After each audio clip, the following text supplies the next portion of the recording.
So Hare Krishna, everybody. Welcome back to our Gita Gyan level 2. So we are going to discuss our Gita Mahatmya. So finished our last two special topics. So continuing with Gita Mahatmya of chapter 7. So let us begin with some prayers. Om Ajnana Timirandasya Jnananjana Shalakaya Chakshurumilitam Yena Tasmai Shri Guruve Namaha Sri Chaitanya Manobishtam Stapitam Yena Bhutale Swayam Rupa Gadamayam Dadati Swapadantikam Vandeham Shri Guru Shri Yuta Padakamalam Shri Guru Vaishnavam Shri Rupam Sagrajadam Sahagana Raghunathanvitam Tam Sajivam Sadvaitam Savadutam Parijana Sahitam Krishna Chaitanya Devam Shri Radha Krishna Padan Sahagana Lalita Sri Vishakhanvitam He Krishna Karuna Sindhu Dinabandhu Jagatpate Gopesha Gopika Kanta Radha Kanta Namostute Tapta Kanchana Gaurange Radhe Vrindavaneshwari Vrishabhanu Sute Devi Pranamami Hari Priye Nama Om Vishnupadaya Krishna Prastaya Bhutale Srimati Bhakti Vedanta Swami Niti Namine Namaste Saraswati Devi Gauravani Pracharine Nirvisesha Sunyavadi Paschatya Deshatarine Jaya Sri Krishna Chaitanya Prabhu Nityananda Shri Advaita Gadadhara Sri Vasadi Gaura Bhakta Vrinda Hare Krishna, Krishna Krishna, Hare Hare, Hare Rama, Rama Rama, Hare Hare, Hare Krishna, Krishna Krishna, Hare Hare, Hare Rama, Rama Rama, Hare Hare, Hare Krishna, Krishna Krishna, Hare Hare, Hare Rama, Rama Rama, Hare Hare. Om Namo Bhagavate Vasudevaya. Om Namo Bhagavate Vasudevaya. Om Namo Bhagavate Vasudevaya.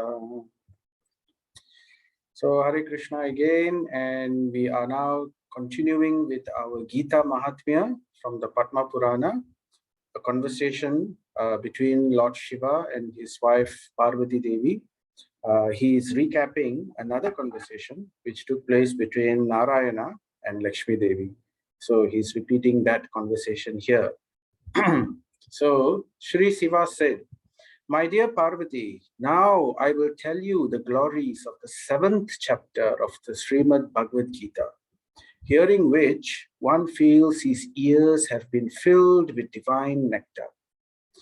So all this while, chapters 1 to 6. So if you remember, Bhagavad Gita is divided into 3 sections, right? Chapters 1 to 6, and then it's like considered like the base of the treasure chest.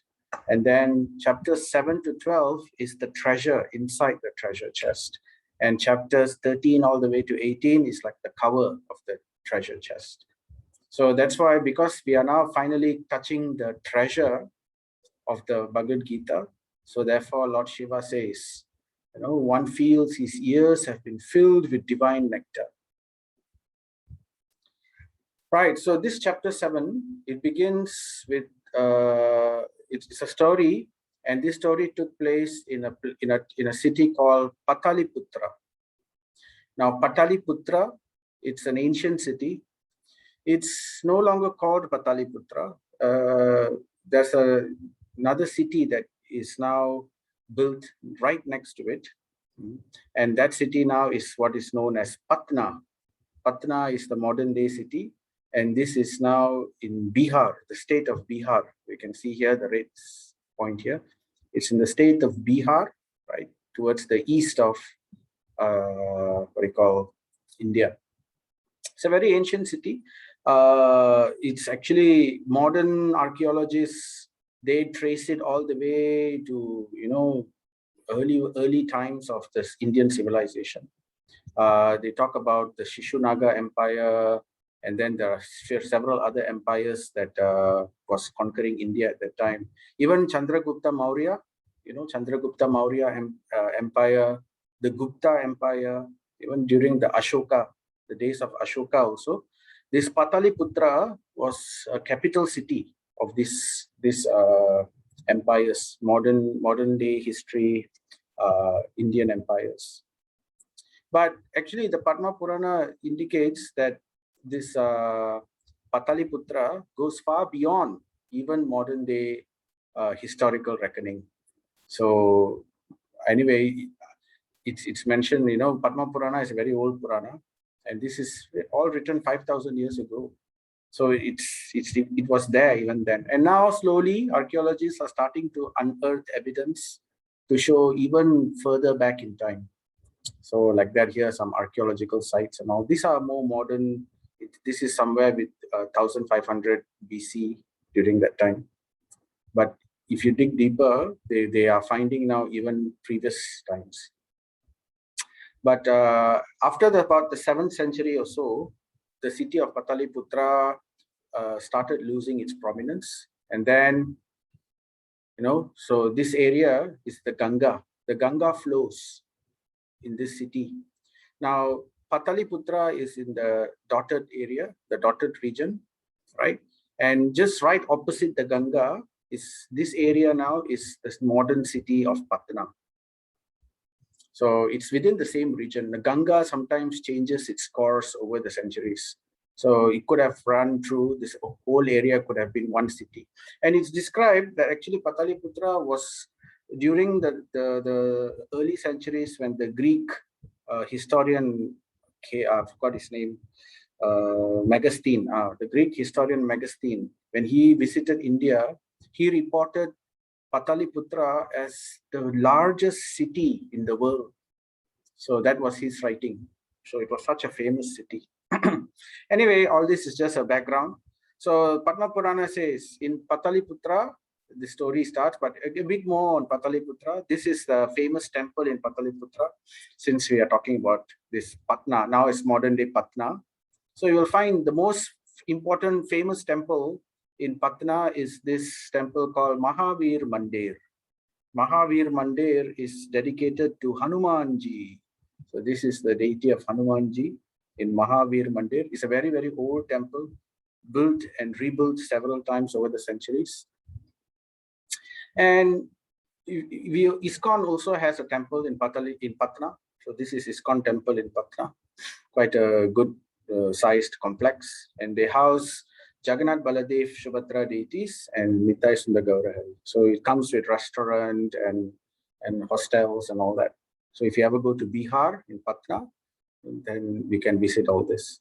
So anyway, according to the Padma Purana, so in this city of Pataliputra, there was once a Brahmana, and this Brahmana's name was Shankukarna.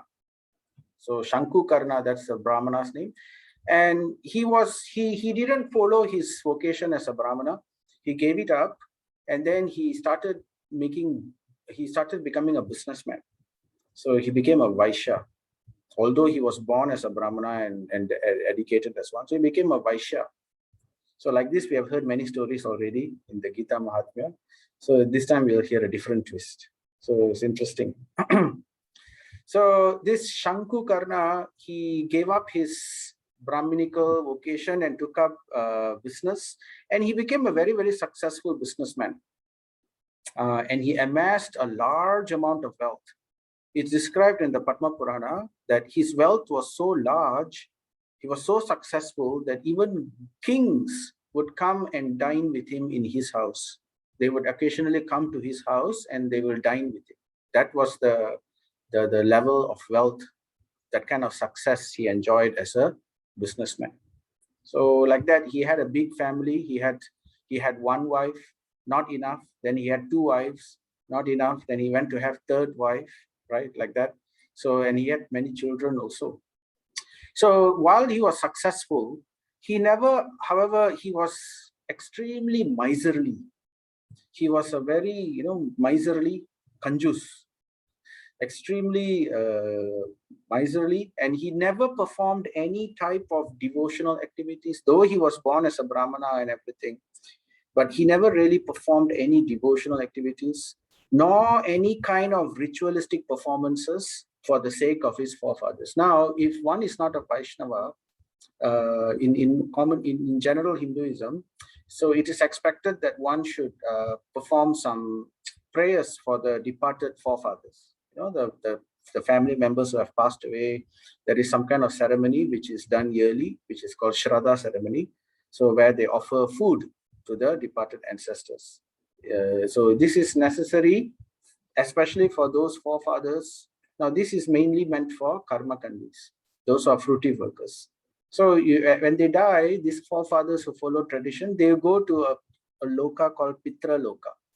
So in this Pitra Loka, it's the type of loka they go to. It's a lower planetary system, but there is some kind of enjoyment. It's not hell. It is a lower planetary system. There is some kind of enjoyment, but they depend very much upon the offerings of their family members on earth. So the welfare of these pitras, they are called pitras. The welfare of these pitras will depend very much on the family members on earth. So you can see this concept is also there in many other religions. You will find this in Taoism, Confucianism. Chinese practice this, right? They burn offerings for their forefathers. They, during the Hungry Ghost month, they will burn money. They will give food. They will burn even a vehicle so that their family members in Pitra Loka will enjoy these particular things which their family is sending dutifully. You'll find this culture also in Mexico, in the South American religions, the natives. So they have like the Day of the Dead in Mexico, where they dress up like that and they do offerings for the departed.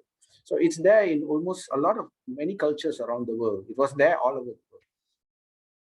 So anyway, so that is something which is necessary to be done and observed by the family members for their forefathers. But this Brahmana, Shankukarna, he gave it up. He didn't bother. He was so intoxicated with his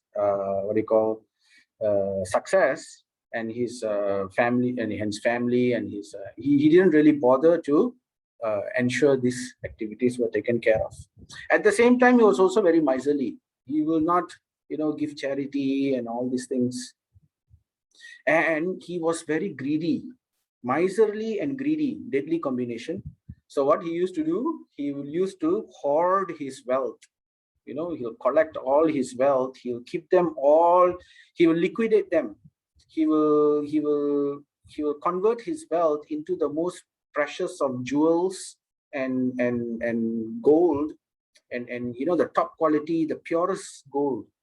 And then in this way, he will keep them all within a large pot. So this is his liquidated assets, you would say.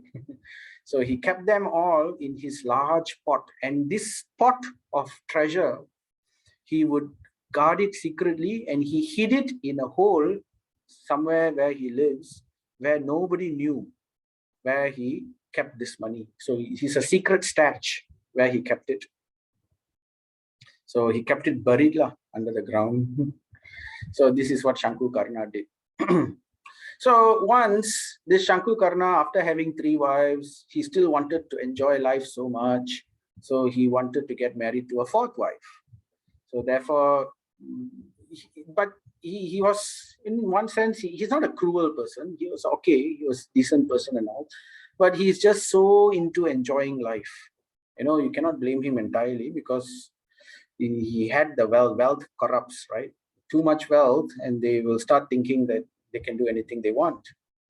So anyway, once when that Brahmana was going along with his children and other relatives for his 4th marriage. So 4th marriage is a huge thing, especially when you have wealth. So they had a huge entourage. When they go to get married, there will be an entourage. And sometimes, when the groom wants to visit the bride's place, they will come in a huge entourage. Modern days, I went for one wedding once, my friend's wedding, and not wedding, it's just a Ponnu Pakran, they call it. It's like a, what do you call, engagement or something. So the groom side wanted to show off. So they came with 10 BMWs, all the same type. So they hired 10 BMWs and they all came in one entourage like that. So like this, so even now it goes on. So it's usually a big affair. It's a large affair where they do all these things sometimes. So he was doing this as well, Shankukarna. He was going with great pomp, huge, and they were traveling. It was, the wife was in a different city, so they were traveling, and then they went through, and night fell. And then when night fell, they had to take a break. They had to, they struck camp, and they had a huge festival celebration, and they were all about to go to sleep. And they were about to go to sleep.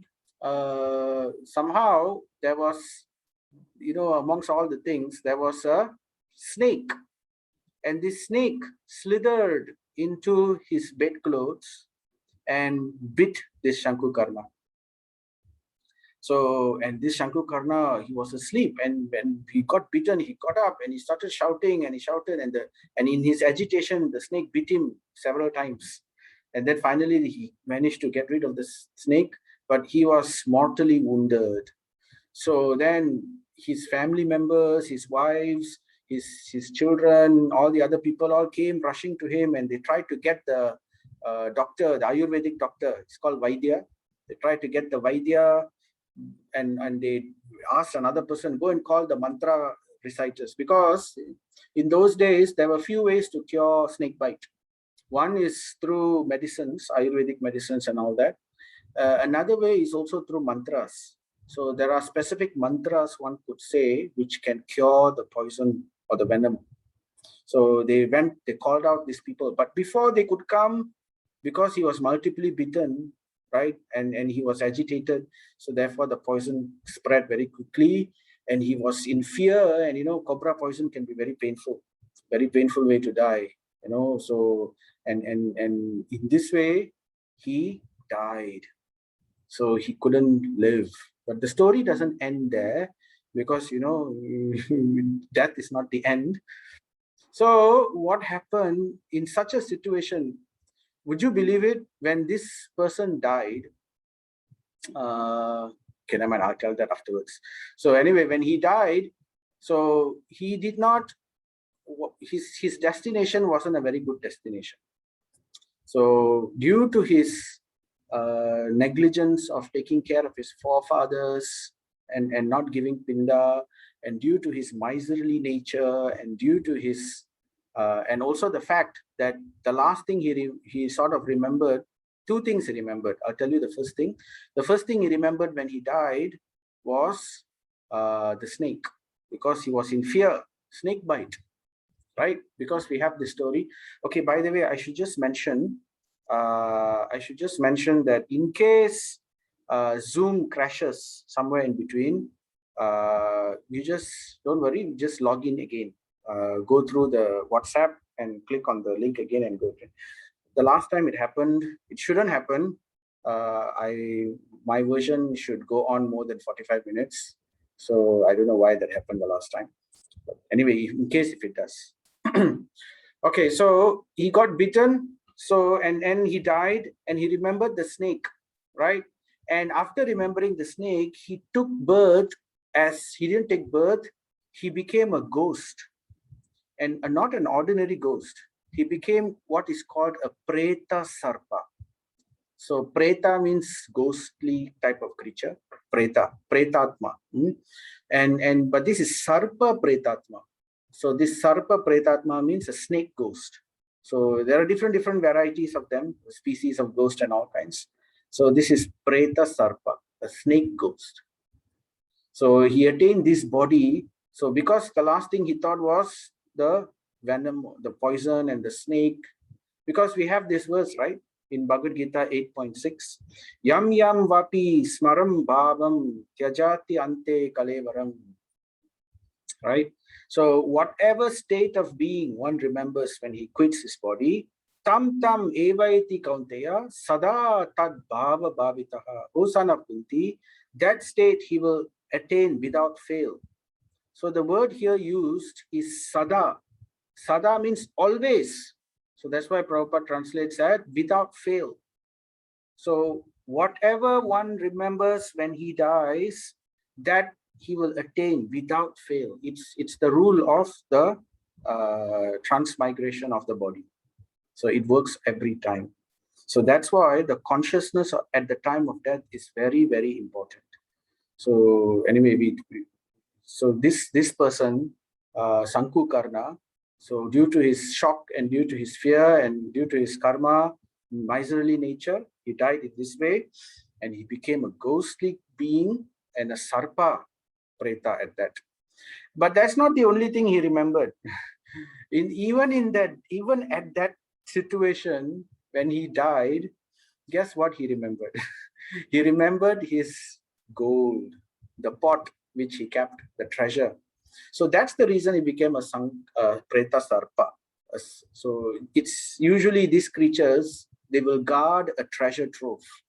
So certain treasure troves, they will invoke these beings and keep them as guards.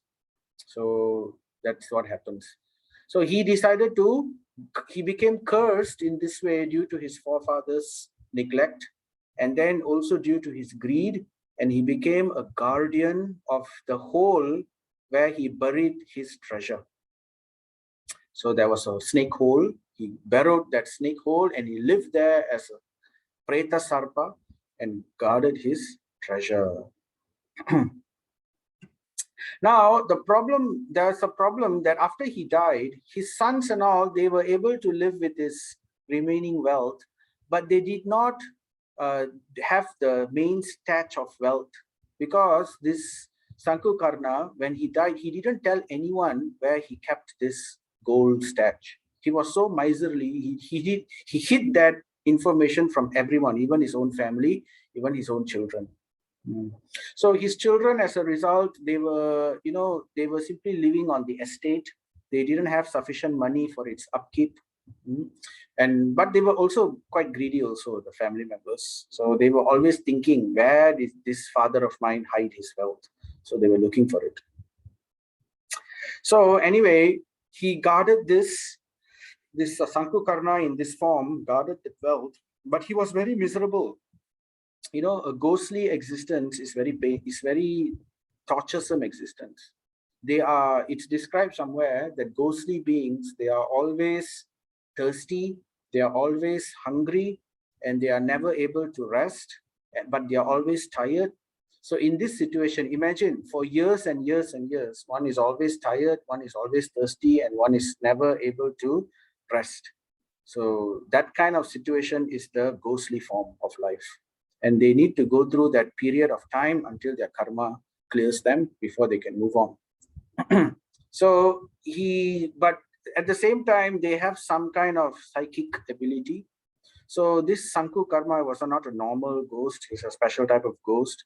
So he was able to project his dream, he was able to project himself into the dreams of his children. So he got tired of this existence and he projected this dream. He appeared in the dreams of his children, all of them.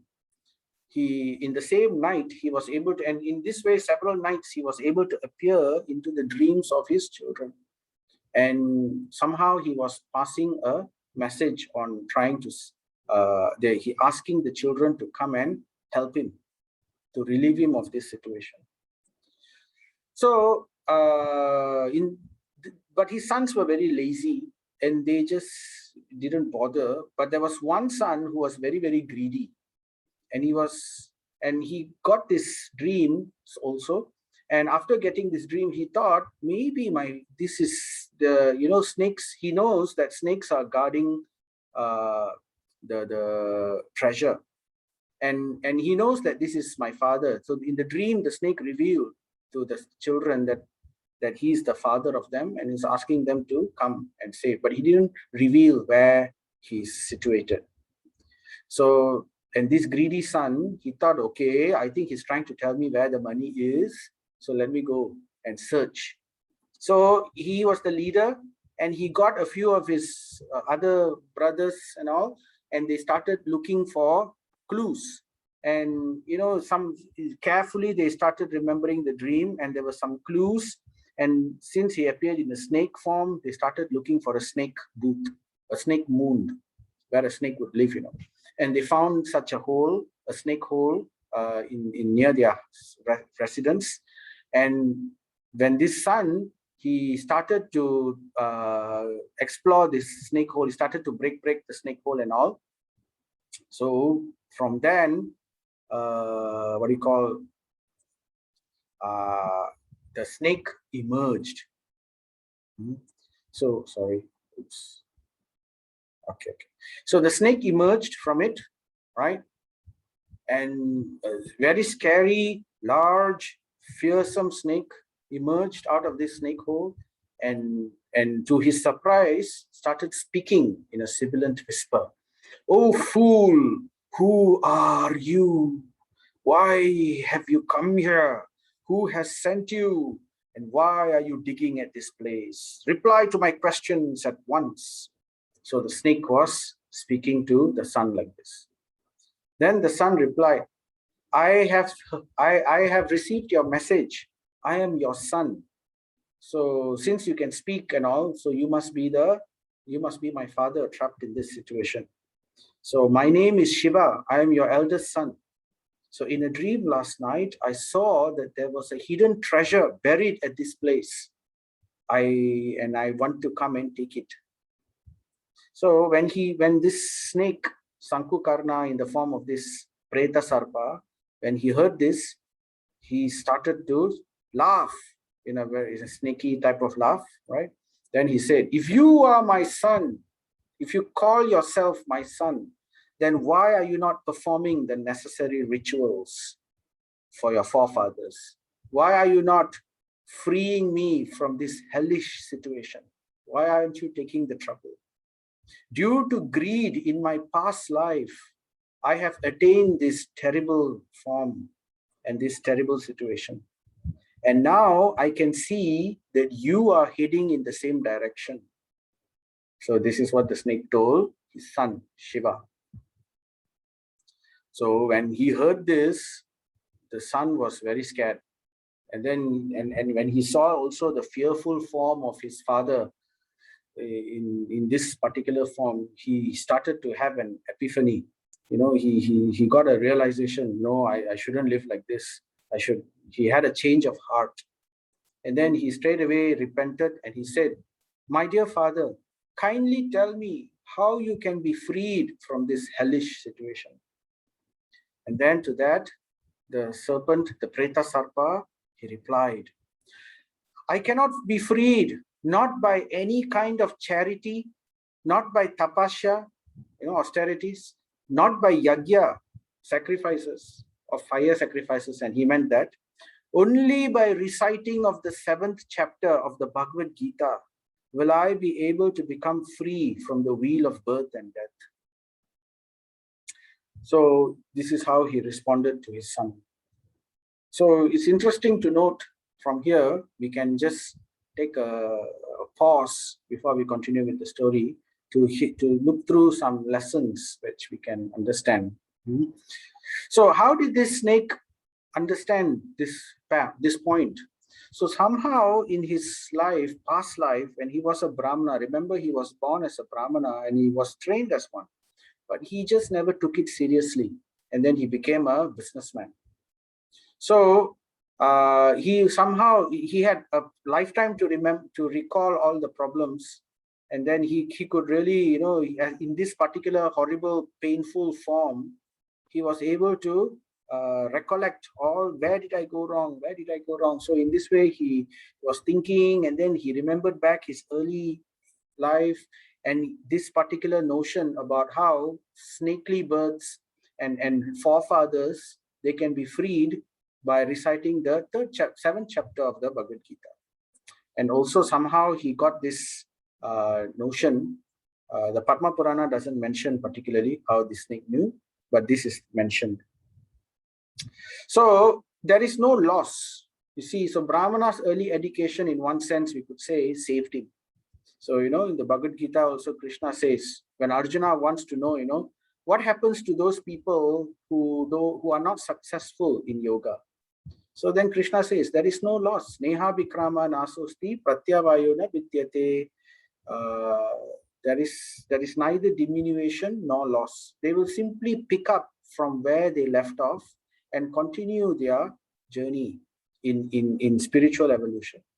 So this is what happens. So in this way, he was able to instruct his sons. And we can also understand here that tapasya, that ordinary karma kanda activities like tapasya or charity or even sacrifice, mundane sacrifices, they are all not sufficient to release one from the cycle of birth and death. They may help to improve situations, but to become free, so you can see here, to be free from the wheel of birth and death. So only this, because after taking this kind of life, this kind of birth, the Sanku Karna, he said, no, I should just get freed from life and death. So the understanding is this tapasya, charity, yagya, they are all very good. But ultimately, they are meant to be precursors to bhakti. It's ultimately meant to invoke bhakti, to create that bhakti, to bring about that situation within the performer of these things. By performing charity, tapasya, and yajna, such people will associate with brahmanas, with Vaishnavas, and in that association, somehow the seed of bhakti will get planted in their hearts. So that is the idea. So eventually all this should lead to, it purifies the person, and eventually it brings about the association of devotees. And then in this way, bhakti is planted in their hearts. So that is the main goal of tapasya, yajna, and charity. So we can also understand, and then after that, this the sarpa, the preta sarpa, the ghostly snake, he tells his son, my dear son, he instructs in detail what to do. Please perform the Shraddha ceremony, right? That Shraddha ceremony is the ceremony for the forefathers where food is offered to the forefathers.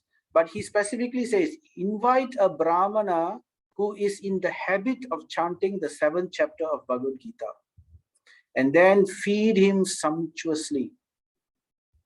So this is a very, very important statement. I could say that in this entire story, this particular sentence is the most important sentence, right? This is the main point of the story. So to get bhakti, one needs agyata sukriti. Remember this concept of agyata sukriti? Previously also we talked about how the two heavenly maidens, the apsaras, they were cursed to become trees, and then how simply by associating with the pure devotee, they were freed, right? So it was agyata sukriti. Simply, agyata sukriti means somehow or other, they must somehow perform some kind of service or seva or please the pure devotee of the Lord. The pure devotee means the Vaishnava of the Lord. So by doing this, they get agyata sukriti, the special benediction. In this way, by pleasing, that's why Krishna also says in Bhagavad Gita chapter 4:32, right? What he says, tad vidhi pranipatena pariprasnena sevaya. One must approach a spiritual master or the jnaninas tattva darshinaha, one who have known the truth, one who knows the truth. One must approach them, and one must humbly ask questions, and one must serve them. Sevaya. Pariprashnena sevaya. Humbly one must serve them. So this service is very important in order to attract the mercy of the Lord. Because the Lord's mercy is channeled through the medium of the devotees. The devotees are like the ambassadors of the Supreme Lord. So by serving them, by pleasing them, by in some way, they develop that seed, Bhakti Latta Bij, the seed of devotion. The seed of devotion is called Bhakti Bija. Bija means seed, Bhakti. Bhakti is the type of seed. Now this Bhakti Bija is not ordinary. You cannot get it anywhere else. It can only be planted by the pure devotees. So, and that How will it be planted? It will be planted when the pure devotees become pleased, or when the pure devotees in some way, one is able to serve them. So then this seed, by the mercy of Krishna, gets planted in their hearts. So that's why this snake ghost is telling this Brahmana, because they know that neither the snake ghost nor his sons are qualified to receive bhakti, because they have no good qualities. They were greedy, they were miserly, they were full of sins, right? They didn't do anything auspicious or whatever. So they themselves don't have bhakti. So therefore, their only hope is another devotee. So this devotee, Bhagavad Gita is there, but it has to come through, bhakti has to flow through the devotee, parampara. So that's why he told his son, make sure you invite the Brahmana, right? And during the Shraddha, so the Shraddha ceremony becomes an excuse, right? In the name of the Shraddha ceremony, the priest is invited, or the Brahmana or the Vaishnava is invited. And in this way, and it has to be a pure devotee. So that's why it says one who is habituated of chanting the 7th chapter, right? And who would chant the 7th chapter constantly? Only one who has faith, right? One who has faith will perform sadhana. Sadhana means daily to do something for the pleasure of the Lord. Bhakti. Bhakti sadhana. Sadhana means daily. Like chanting Hare Krishna is a daily sadhana. One can do that when one has faith. And in the same way, chanting the Bhagavad Gita daily is also requires faith, right? So this is Kirtanam. So therefore, invite such a person and make sure you feed him sumptuously. So this is the key. So because even Lord Vishnu says, he tells Lakshmi, Lord Vishnu tells Lakshmi that I do not eat. I do not eat when you serve me directly, Lakshmi. I in fact enjoy the food more when the food is served to my pure devotees. When the pure devotees eat my food, when the Brahmanas and the Vaishnavas eat the food which is offered to me and given to them, and when they taste it, I will also taste it. So that's what Lord Vishnu says. And also there's another verse in the Padma Purana where Lord Lord Vishnu tells Lord Shiva, my devotees, I don't consider my devotees to be my devotees, Lord Vishnu says. That means one who worships Lord Vishnu doesn't consider him his devotee. Interesting statement. How is that? So who does Lord Vishnu consider his devotees? So Lord Vishnu says, those who worship my devotees are my devotees. So the tattva is one worships Vishnu, but it is done through the medium of worshipping the pure devotees of the Lord. That's why Guru Seva is very important. Vaishnava Seva is very important, right? So devotees are the key medium for receiving the mercy of the Lord. And so after many, so it's only one who's extremely fortunate who's able to receive this Bhakti Lata Bij. So now this is the key, the secret. So then after that, this son, Shiva, the eldest son, Shiva, after hearing this instruction from his father or previous father, right? He went, along with his brothers, they fulfilled the instructions of their father to the letter. They invited a pure devotee. They took the trouble to find such a pure devotee. They invited him and they fed him sumptuously, right? And as soon as this Vaishnava Brahmana, who came to preside over the Shraddha ceremony, as soon as he was fed, while he was feeding, eating, and then he was chanting also the Bhagavad Gita chapter 7. So he chanted the chapter 7 Bhagavad Gita during the Shraddha ceremony. And while he was doing this, the Preta Sarpa lost his form and immediately he became delivered. He became delivered to such an extent that he developed four-arm form, just like Lord Vishnu. So this is called Swarupa Siddhi. There are certain types of liberation which Lord Vishnu awards his pure devotees. One of those liberation is called Swarupa Siddhi, to have the same type of form as the Lord. So, and then an aeroplane came, a Vimana, Pushpaka Vimana came from Vaikuntha, and then they brought this Sankukarna, and Sankukarna, after achieving his four-arm form, he was leaving for Vaikuntha. And as he was leaving for Vaikuntha, he was very pleased with his sons, and then he told his sons, okay, I will tell you where the gold was hidden. So you can go and use this gold. But please use this in the service of the Supreme Lord Vishnu, and in this way you will also get benefited. And please continue chanting this Bhagavad Gita chapter 7 daily, and perform all devotional activities. And in this way, you have seen with your own eyes what will happen if you go on with this materialistic behavior. So therefore, and the sons were also repentant. They also were able to, by the association, this Brahmana they invited, this pure devotee, by hearing him chant, and eventually by his association, they were also slowly getting instructions, and they were also slowly getting purified. So these sons, whose minds had become fixed in devotion to the Supreme Lord, they used that wealth, and according to the instructions of their father, they started to use it in the service of the Supreme Lord. They built many temples to the Supreme Lord. They dug many wells. There is auspicious activities, sukarma. Auspicious activities is like planting trees, digging wells, preparing reservoir of water, feeding people, giving, offering gifts and all that, charity. So these are all sukarma, auspicious activities, all done in the name of Vishnu. Om Tat Sat, like that. And also they engage daily in the recitation of the 7th chapter of the Bhagavad Gita by the instruction of this devotee, this Vaishnava, who was used to always chanting the Bhagavad Gita.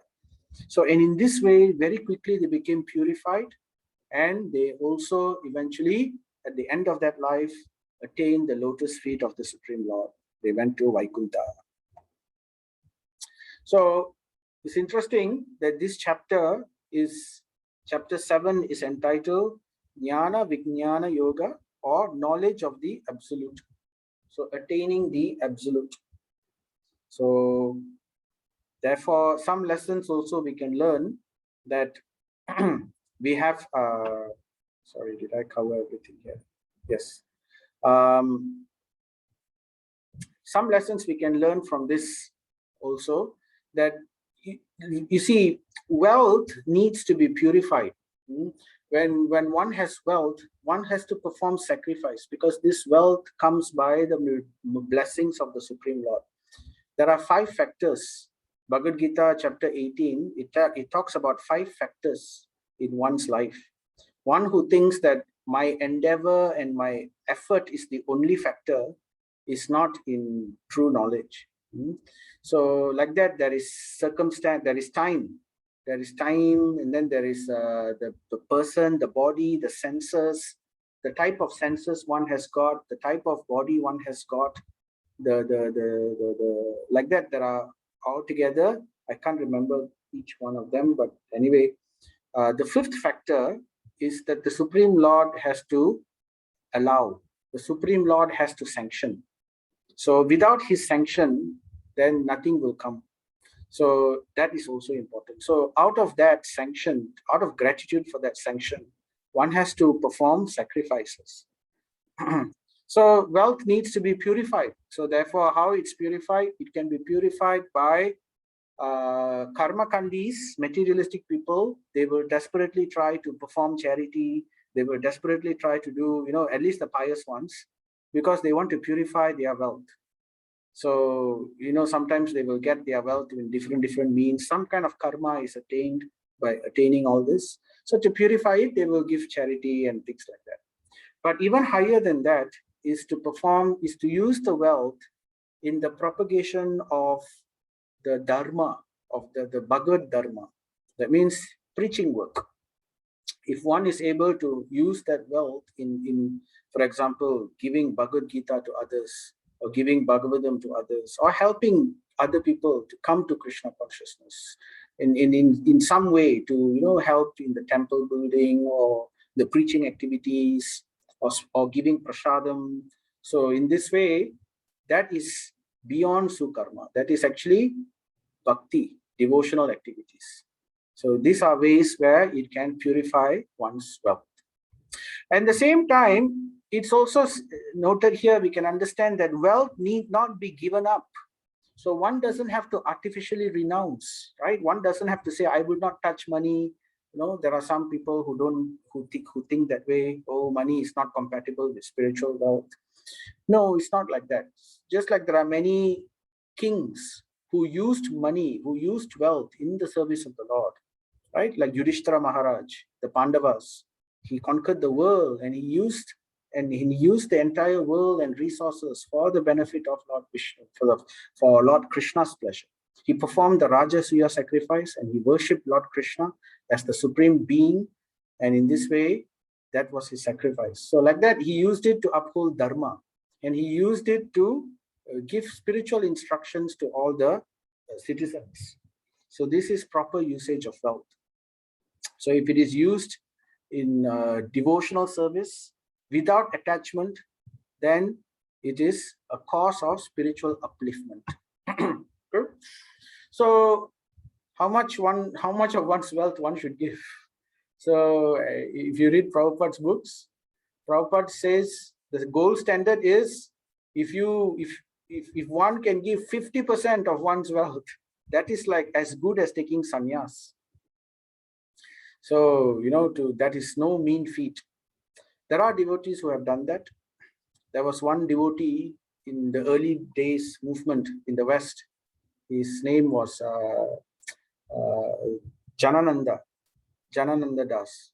He was born in a rich family and everything, but he gave up everything and took up Krishna consciousness, and he came and lived in the temple. And then at one point of time, there was shortage of money in the temple. So, just to get, it was all by book distribution and things like that in the early days. So what this Janananda did, he actually took up taxi driving. He drove taxi throughout the day, and he would come back to the temple at night, and he lives in the temple. And then in this way, he would do all the other temple services, but he would drive taxi throughout the day.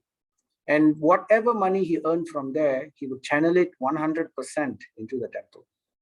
So, and he, like that, he did many, anyway, he's a very famous personality. He's passed away now, and Prabhupada was so touched by this person's sacrifice. And he was also he was one of the main persons who was instrumental in bringing about the first Radha Yatra in the US, first Radha Yatra outside India. So he helped a lot. And he was so touched by this person's Janananda sacrifice that he said that the photo of this Janananda must be kept next to the Radha Yatra cart wherever there's Radha Yatra in ISKCON all over the world. So until today, wherever there's Radha Yatra, you will see on the altar with Jagannath, Baladev, Subhadra, there will be a small photo. That photo is the photo of Janananda Prabhu in gratitude of Janananda Prabhu for his many. And Prabhupada used to say, he is a sannyas. Though he didn't take sannyas, his renunciation was complete. So like that, anyway, but we can slowly, as we can give some amount, we don't have to go to 50%, at least in the beginning. So, especially if we eat whatever food we cook, we offer, that is a sacrifice. So that kind of wealth, which we bring into the home. So we have to see the home as the temple of the Lord. So we bring things for the Lord, for the Lord's enjoyment, food for the Lord's enjoyment. So the family is also for the Lord's enjoyment. So if we dovetail our thinking in this way, then slowly we approach that kind of standard. Time is also a sacrifice. So it's not only money. So sacrificing one's time is also for the pleasure of the Lord is also very nice. So anyway, so that is some lessons we can understand. Also, how you can see, just like One is reciting the Gita, chapter 7. Simply by reciting the chapter 7 Bhagavad Gita, so much of sinful karma is removed. Not only that person is purified completely, then that person also develops bhakti and is able to go back to Vaikuntha. Because one cannot go to Vaikuntha simply by being purified. Being purified will only bring one to Brahman level. But to go to Vaikuntha, to the spiritual abode of the Lord, one needs bhakti. So first purification has to take place. How can purification take place? Purification can only take place when one begins sadhana. Sadhana means daily practice. When one begins to hear, Shravanam, Kirtanam, Smaranam, Pada Sevanam, Archanam, Pujanam, Dasyam, Sakyam, Atma Nivedanam. These are the 9 processes of bhakti. Beginning with Shravanam, hearing. When one begins to hear more and more about the Lord's pastimes, the philosophies in connection with the Lord, Bhagavad Gita, the holy names of the Lord. So in this way, one's heart becomes purified. So purification begins with Shravanam. And it continues with Shravanam, and the more we hear Shravanam, we add on Kirtanam. We also start chanting.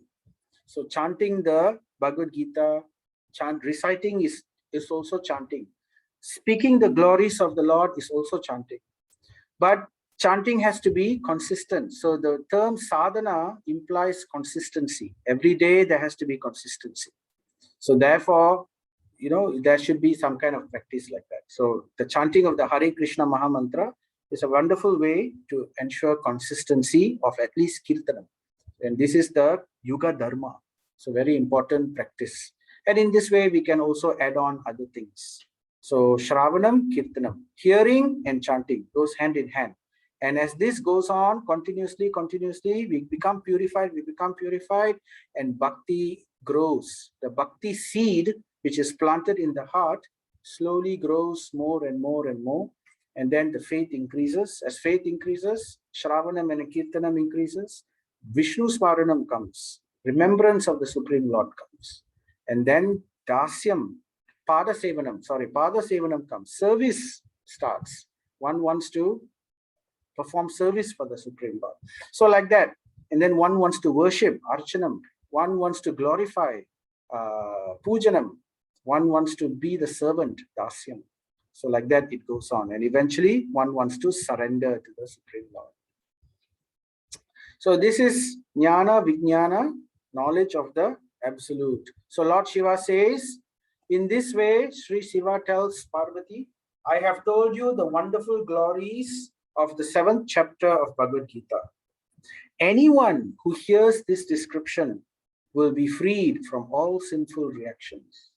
So this implies one has to hear with faith and one has to practice the instructions given in the scriptures like this. So this is the Bhagavad Gita, this is the Gita Mahatmya story in the Padma Purana. Now let us go through this chapter 7. Let us go through the salient points which is covered in chapter 7. This Jnana Vijnana Yoga. So realized knowledge. Chapter 4 was called Jnana Yoga. But chapter 7 is Jnana Vijnana, the goal of knowledge, the absolute, the knowledge of the absolute, the realized knowledge, right? So it begins with this. There are basically, it's a very short chapter, just 30 verses only. And you could break down into 3 sections. The first section, right, it talks about the topmost realization of yoga. It speaks about what is the ultimate goal of all this tapasya, all this charity, all these other sukarma activities. Ultimately, it is to attain what? And then this chapter also talks about the highest of that attainment. It's ultimately to attain God, yes. And God can be attained, you remember, God can be attained in 3 different stages: the Brahman realization, the Paramatma realization, and the Bhagavan realization. So the highest of these realizations is Bhagavan realization. So in chapter In chapter 4, Brahman realization was introduced. Chapter 6, Paramatma realization was introduced. You know, Ashtanga Yoga, performing meditation and all that is basically to understand the Paramatma in the heart. But chapter 7 goes straight to Bhagavan realization. So therefore, verses 7.4 all the way to 7.12, 8 verses are fully glorifying Krishna as the Supreme Personality of Godhead, as Param Bhagavan. But it begins with, first of all, understanding God in full. So verse 1 of chapter 7, it basically says, the Supreme Personality of Godhead said, now hear, O son of Pritha, how by practicing yoga in full consciousness of me, with mind attached to me, that means he's talking about bhakti. This is bhakti, which is in full consciousness and mind attached, right? So you can know me in full. So not just Brahma, not just Paramatma, in full, Bhagavan, free from doubt. And what else Krishna says? Jnanam te aham sa vijnanam. So the title of this chapter comes from this verse, right? Jnanam vijnanam, jnana vijnana, right? Jnanam te aham sa vijnanam, idam vakshyami aseshataha, yajñatva neha bhuyo anyaj, jnatavyam avasishyate. I shall now declare unto you in full, again, right? Know me in full. Again, he repeats, I shall now declare unto you in full. So this is the topmost, the end of the road for knowledge, right? Both phenomenal and numinous. And what Krishna says, this being known, nothing further shall remain for you to know. So this is the last word of God realization. And what is this last word of God realization? Out of the many thousands among men, one may endeavor. So before he talks about it, he also tells about how rare this knowledge is. It's not easy for one to attain bhakti.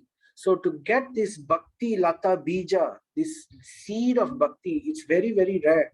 And Krishna says here, out of many thousands among men, one may endeavor for perfection. One of them, just out of, this is the ratio, huh?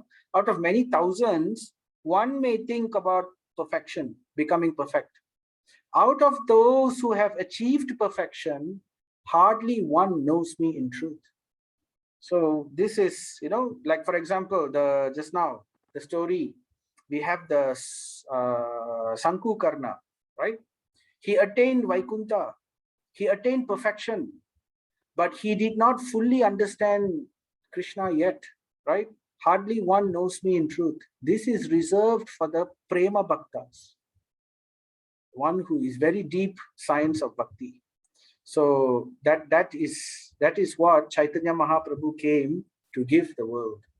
How to attain Prema Bhakti, the topmost level of bhakti. So then Krishna goes on to tell what is this ultimate goal, what is this full knowledge, what is this last word in yoga. Then he talks about it from verse 4 all the way to verse 12. Ishvara Parama Krishna Sarva Karana Karanam. Basically, he tells that he is the source of all energies. He is the source of everything. Sarva Karana Karanam. Source of everything. And like that, he goes on. No truth superior to me. Like that, he goes on. So I'm putting this particular verse here. O conqueror of wealth, there is no truth superior to me. Mata parataram na anyat. Mata means beyond. Parataram, that means superior to me. Na, not anyat, existing. So there is nothing superior to me, O conqueror of wealth. Everything. So only Krishna in the Bhagavad Gita speaks like this. No other scripture anywhere else they speak these particular words. Everything rests upon me. So this means everything. All expansions, all creation, all devatas, everything rests upon me, as pearls are strung on a thread. So this is declared by Krishna in Bhagavad Gita, right? So, and then he goes on to give examples, to give an idea of what I'm talking about. You know, I'm everything. So to give you an idea, I am the taste of water. I am the light of the sun and the moon. Without the sun and the moon, life cannot exist in this world. So I am the light of that. I am the syllable Om. I am the beginning Bija mantra for all sacrifices. I am the sound in ether. Now, all the elements came from ether, and ether came from sound. So the Om, from there, ether, the Mahatattva started to differentiate. I am the ability in man. I am the fragrance of the earth. So if at all anyone is very, very great in his ability, it comes from the Supreme Lord. It's simply an amsa, a small spark. I am the heat in fire. It's like the light. What is fire without heat? So basically he's trying to say, I am the soul of everything. I am the life of, therefore he says that after that, I am the life of all that lives. I am the penances of all aesthetics, etc., etc. He goes on to establish this very nicely. Very beautiful chapter, chapter 7. It begins the exposition of the Bhakti. So then he goes on, as after establishing himself as the ultimate, right, and the goal of all existence, and the highest truth. Then he talks about who is able to understand this and who is not able to understand this. So therefore, he talks about jivas who are trapped in illusion and how they are not able to surrender. And what is the process of that surrender? So he says, those who are muda, muda means duskritino muda, miscreants, those who are mischievous, miscreants who are muda, grossly foolish. Grossly foolish people. What does grossly foolish people mean? If you read the purport for this verse, 7:15, grossly, that will be the homework, right? We finished chapter 6 reading. So this week onwards, we will read chapter 7. So if you read the purport for 7:15, it's described very nicely. Grossly foolish means those people who think that we live only once, that this is the life, enjoy life. Therefore, work, enjoy. And then this is life. So these are grossly foolish, who do not understand anything else beyond that. Karma kandis. So, and who are the lowest among mankind? Naradama. Naradamas, these are extremely useless people, cruel people who perform lowest of sins and whose knowledge are stolen by illusion. These are the third type of people. The third type of people are Maya Paharta Jnana. These people, knowledge stolen, they may be very intelligent, they may have very good qualities, they may be even in the mode of goodness, but their knowledge is stolen by illusion. They cannot accept God. They become atheist. So we have all kinds of people as atheists also, very, very great philosophers and all that. So there are the Muddas, there are the Naradamas, the lowest amongst men. There are the Maya Paharta Jnanis, those whose intelligence are stolen away, bewildered by their desires. And the last type, those who partake the atheistic nature of demons. So demonic people, very, very sinful, like Stalin, Hitler, or even modern days also lots of people. Some people call Bill Gates a demon. Anyway, so whatever. So like that, there are different people who have done a lot of crime upon humanity. So these kind of people find it very difficult to surrender to a supreme power, to the Supreme Lord. So this is like that. In this Gita Mahatmya story, we heard about how, sometimes wealth corrupts. In Bhagavad Gita chapter 2, there is a verse, Bhogaishwarya prashaktanam taya parita chetasam. So Krishna is saying, one who is intoxicated with Bhoga and Aishwarya, for him, he cannot surrender to Supreme Lord. He cannot surrender to me. So Bhoga means enjoyment and Aishwarya means opulence. So one who is attached, who has a lot of these, Bhoga and Aishwarya, one who is either attached to it or who is very much covered by it. That means too much Bhoga, too much, if one's life is like that, so then it becomes very difficult for such people. That's why you see sometimes very famous people, very rich people, or extremely opulent people, it's not easy for such people to surrender to the Supreme Lord, because it becomes like the attachment becomes very strong. So Bhogashvarya Prashaktanam. But still it can be done by those who are Taya Paharta Cheta, someone who is detached. How can this detachment come? This detachment can come through bhakti, when one understands that everything belongs to the Supreme Lord, and therefore we are simply a caretaker, and we are there to simply channel it for the pleasure of the Lord. So in this way, then it can be detachment will arise, and it will not disturb one's progress in bhakti. And then Krishna continues, 728. Persons who have acted piously in previous lives and in this life, and whose sinful actions are completely eradicated, are freed from the dualities of delusion. So what is he saying here? He's saying that people need to be purified. When those are purified by performing pious activities, then the seed of bhakti can sprout within the heart. So purification is very important before bhakti can take place. After that, they engage themselves in my service with determination. So when the bhakti is planted and when the shraddha or the faith is strong, then taya paharta chetasam. There's a verse in Bhagavad Gita chapter 2. Bahushaka Anand, I forgot the verse. Basically, it means that one who is determined in devotional service, his intelligence and determination is single branched. It's not multiple branched. It's not like thinking this, I will surrender to this also I'll surrender. Everything finally is only upon Krishna. So this is eventually what will happen when one continues his purification by performing sadhana. And in this way, his faith becomes very strong. And when the faith becomes very strong, the determination becomes very strong also. So these weaknesses of the heart cause what do you call hridaya daurbalyam, weakness of the heart, will become destroyed slowly as we perform sadhana, daily sadhana.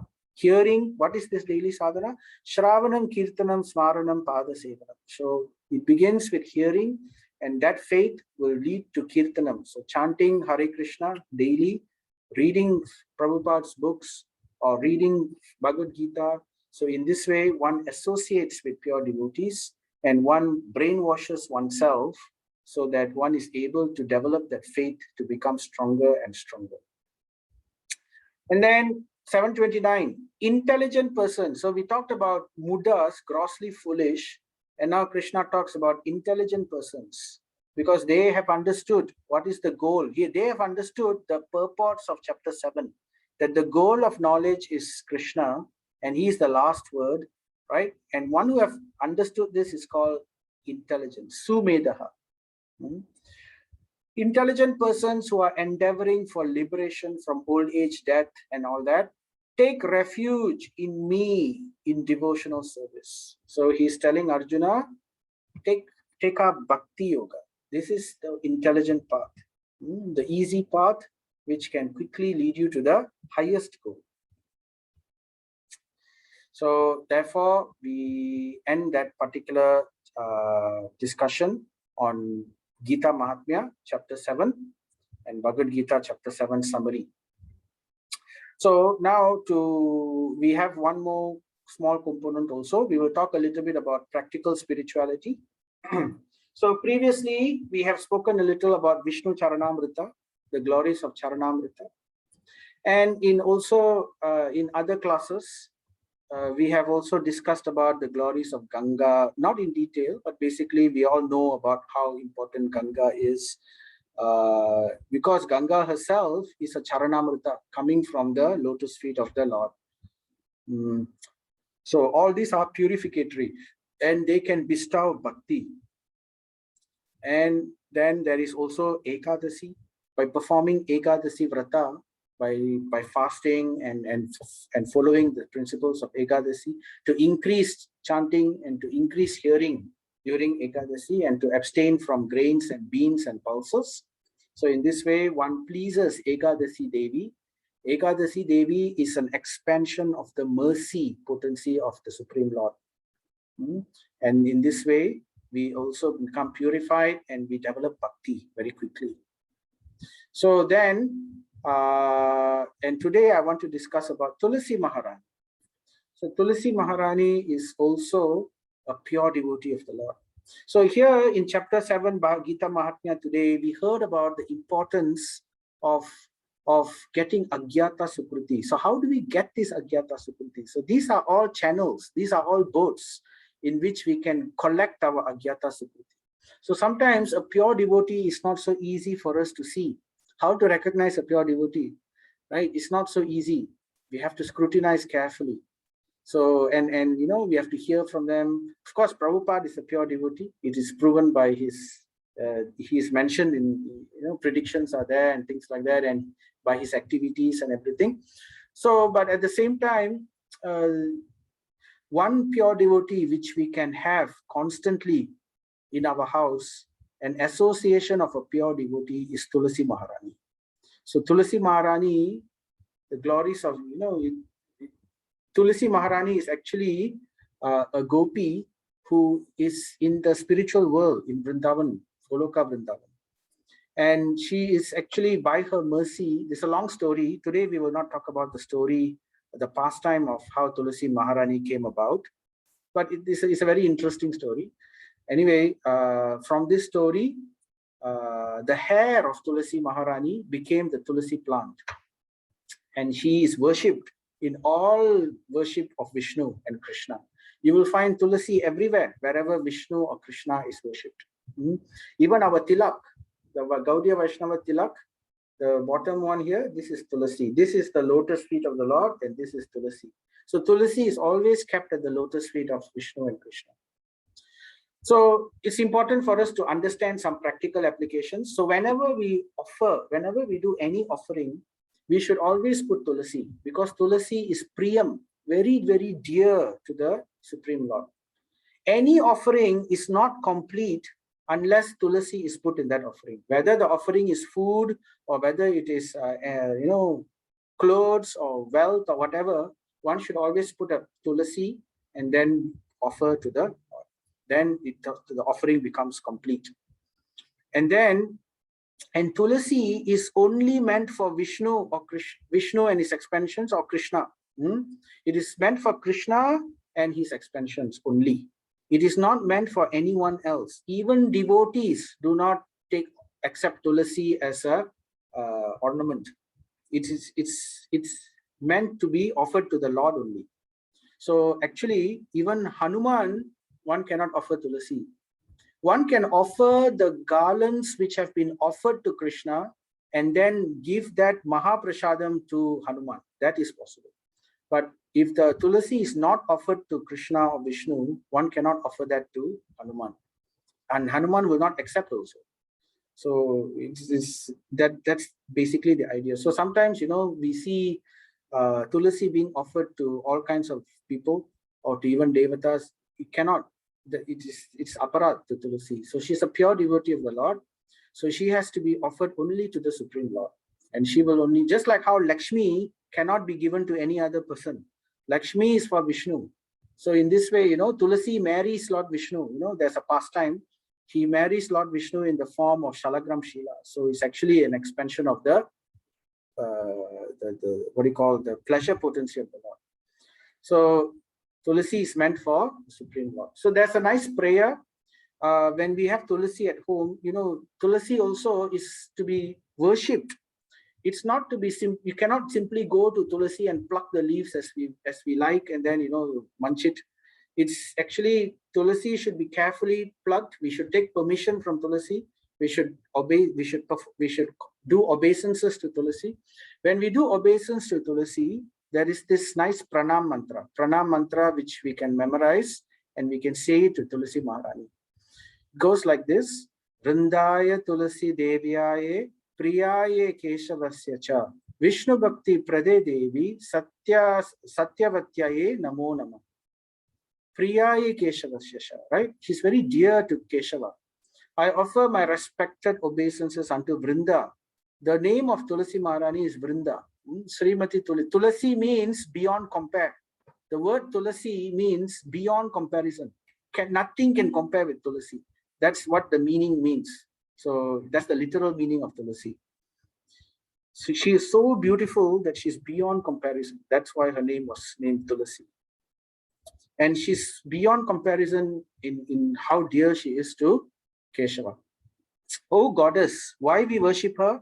Oh goddess, because she's a pure devotee and she's dear to Krishna, because you bestow devotional service and you possess the highest truth, because she's a pure devotee of the Lord. So by worshipping Thulasi, one can make rapid advancement in one's bhakti.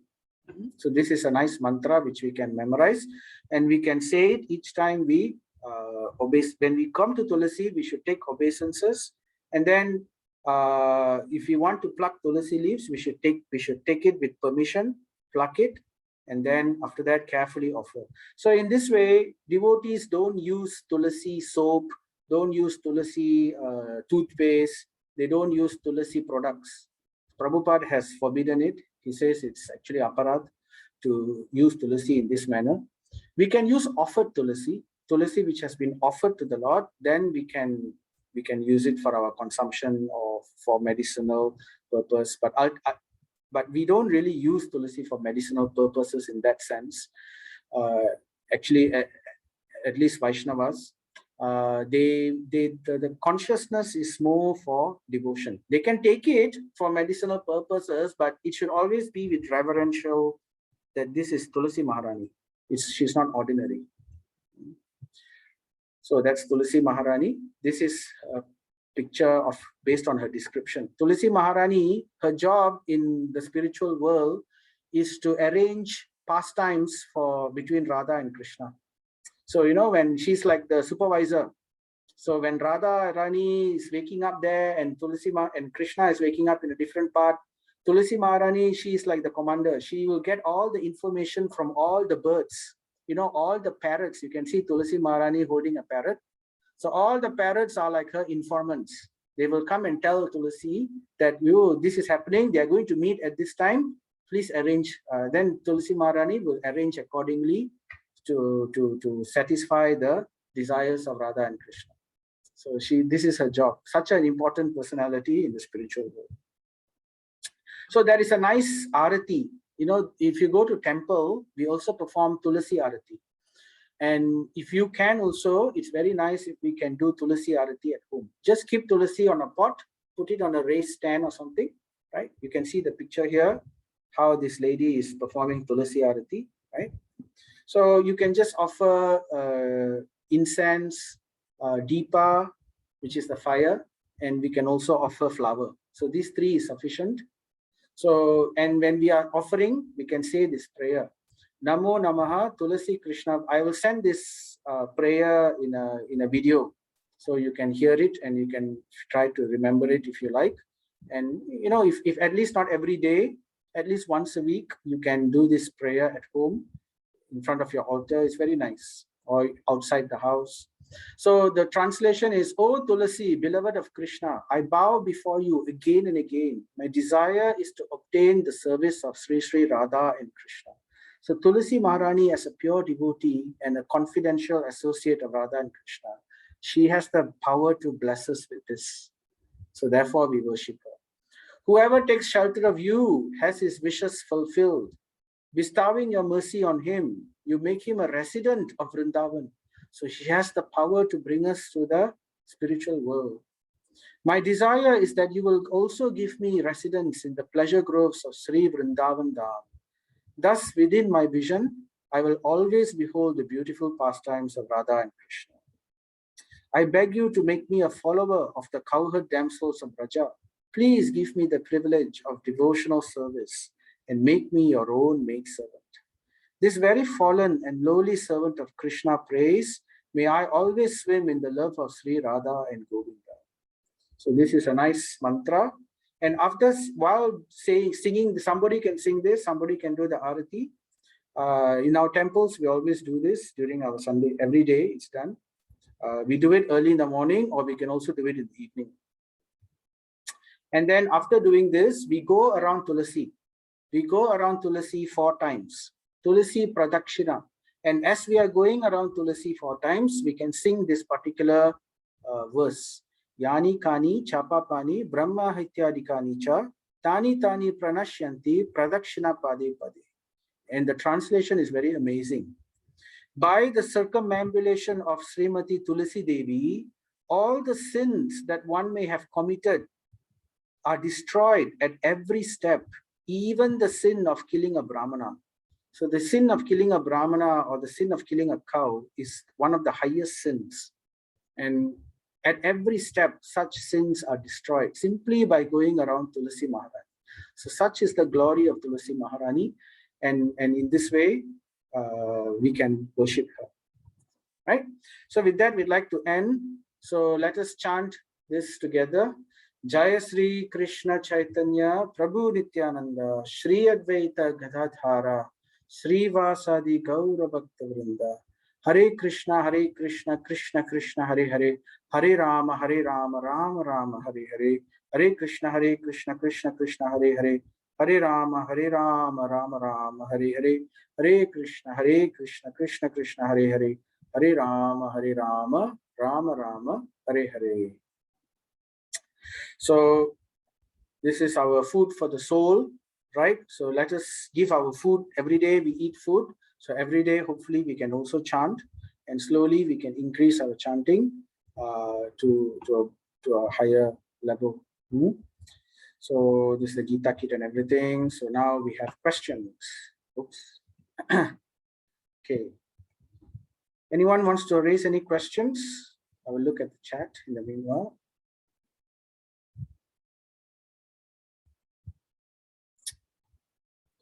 Okay, so there's one question by Maharati Mataji.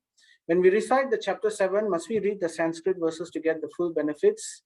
Is the benefits lesser if you just read the translation? Actually, the meaning is very important. We should understand the meaning. So Sanskrit is nice, but our pronunciations are not so perfect and everything. Best is if we can say the Sanskrit with understanding of the meaning. But if we don't know Sanskrit, it's okay. As long as we know the meaning. So in my opinion, it's more important to read the translation. But I wouldn't say that reading the Sanskrit is not beneficial. We should. I'm sure it is beneficial. But I think one gets more benefit by understanding the meaning. It goes into our heart. So both should be there, ideally. We can say the verses and we can also read the translation. So that's why sometimes, I read the translations for the verses which I give. So it's important for that. Okay, Mataji. Right, another question. Then how at temples we can see Thulasi Mala to Hanuman? Yes, so this is mistake. So it's not following parampara. So that's the problem. So sometimes, temples, they don't follow what is actually prescribed. They understand that Hanuman likes Thulasi, but the idea is Hanuman likes anything which is dear to Ram. So Ram likes Thulasi, so therefore Hanuman takes the prasadam. So in Vaishnava temples, if you go to actual Sampradaya temples, if you go to the Sri Vaishnava temples, or if you go to any temples which have an acharya or a mata, you will find that in those temples, it is the prasad of the Lord which is offered to Hanuman. Just like if you go to Jagannath Puri also, they offer prasadam. First, they offer food, boga, to Jagannath, Baladev, and Subhadra. After that, they take that prasadam, Mahaprasadam, and they give it to Vimala Devi. There's a deity of Vimala Devi. Vimala Devi is Durga Devi, and she is given the Mahaprasad. That's why, see, even if you take Radha Yatra, in Radha Yatra, if it's a Vishnu deity, this one thing all the temples, at least they understand in Malaysia. When it's a Vishnu Radha, right, all the other temples, they will take obeisances of it, of the, like, you know, when we have Radha Yatra, when we go in front of different temples, the prasad of this, of the Vishnu, of Jagannath, Baladev, Subhadra is given to, you know, if it passes through Murugan temple, or if it passes through Ganesh temple, this prasadam is given to them from Jagannath. Whereas it's not the same otherwise. Whereas if there is, if it's reversed, the situation is reversed. If, let's say, Murugan or Kartikeya is brought out, Vishnu temples don't take. In fact, Vishnu temples will give the prasad to the Ratha. It's given that way. So it's a mistake. Thulasi Mala is actually meant only for the Supreme Lord. This is what Prabhupada has instructed us. And this is also what you will find in proper Vaishnava temples. Right, so then, okay, so I think that's about it in the chat. Any other questions?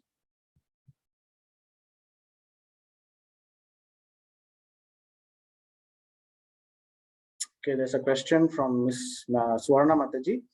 I always read Bhagavad Gita daily, but only one chapter and one verse, but consistent. Am I reading every day? Is okay. Yes, the key is consistency, right? So reading Bhagavad Gita every day is very nice. You can move on as your time allows, right? And what do you call? But please ensure also that there is chanting with it. So as I mentioned, the chanting is the Yuga Dharma, and it is especially meant for the age of Kali. And chanting Bhagavad Gita will increase our faith to chant more. So ultimately, reading Bhagavad Gita is to follow the instructions of the Bhagavad Gita. So as we read, we purify ourselves, we develop bhakti, and we also follow the instructions of the Bhagavad Gita. And that is basically to chant Hare Krishna. Shravanam, all these processes, 9 processes: Shravanam, Kirtanam, Smaranam, Pada Sevanam, Dasyam, and like that, all the other 9. Okay, yes, Mataji, that's very nice. You're chanting in the morning and in the evening. And on top of that, you're adding Gita into your study. That is very, very nice. So it's very good. Hare Krishna. So any other questions, anybody? Okay, so I didn't have time to prepare the quiz. It's very, very hectic nowadays. So I will try to prepare it tomorrow and I will send it out. And then please do try it. Not many people are trying the quiz. So only 4 or 5 or 6, used to have 10, then it's dropping to 5. Just to let you know that it's a formative thing. It helps us to remember better. And it does, I spend about an hour or so to prepare for it. So if people are not trying, then maybe I'm a bit tempted to not do the quiz, but then I don't want to go that direction. So it would be nice if more people were to do it also. So thank you, Hare Krishna. I'll see you all next. Thank you. Thank you, Hare Prabhu. Krishna. Thank you, Prabhu. Thank you, Prabhu. Thank you very much. Thank you. Thank you, Prabhu.